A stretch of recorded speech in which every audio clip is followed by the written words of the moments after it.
So did Noah really load an ark with animals while God flooded the earth?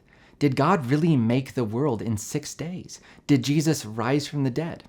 Well, people give different answers depending on how they think about the Bible and what parts of it they think are true.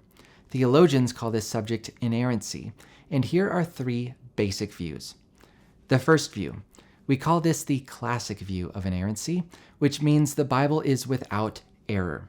Put another way, the Bible is right in everything it teaches when it is interpreted correctly. Now, different people may hold this view and still disagree on how a passage should be interpreted.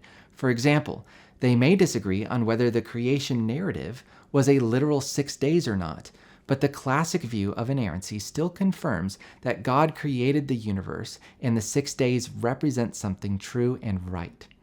The second view, let's call this the limited view of inerrancy, and it says that the Bible is without error in some of the things it teaches.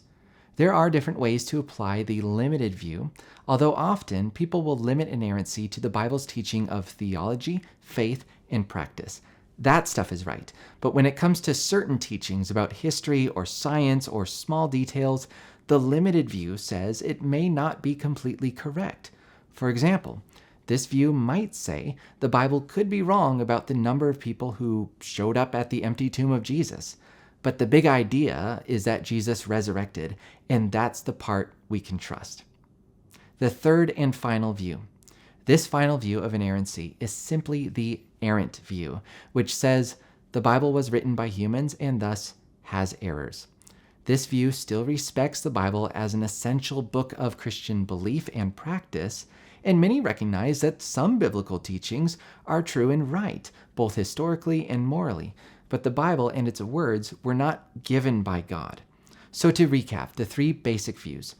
Classical, the Bible is right in everything it teaches, although interpretation is key in some parts. Limited, the Bible is right in some things it teaches, but is correct on theological matters. Errant, great book, even sacred, with great moral teachings to be learned, but still written by humans. So, which one is right? Well, good people have disagreed on this. I find that there are many good reasons to believe in Christianity, and as a Christian, it would be tough to believe in a God who's always truthful while believing that God's message to us contains falsehood. So I believe in the classical view of inerrancy. As you think about this, I would encourage you to read the Bible yourself or with other believers. I think you'll be surprised at what you find.